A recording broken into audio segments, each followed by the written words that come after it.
గోదారమ్మ కుంకంబొట్టు దిద్ది మిరప ఎరుపు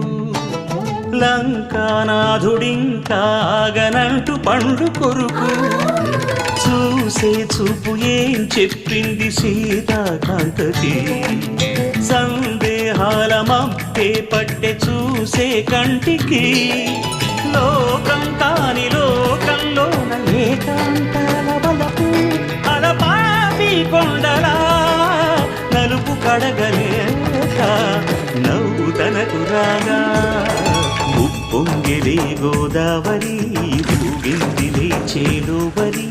భూదారిలో నీలాంబరి మా సీమకి చీనాంబరి వెతలు తీర్చు మా దేవేరి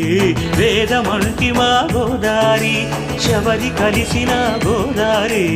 రామచరితకే పూదారి ఏ సే సావధర్ సే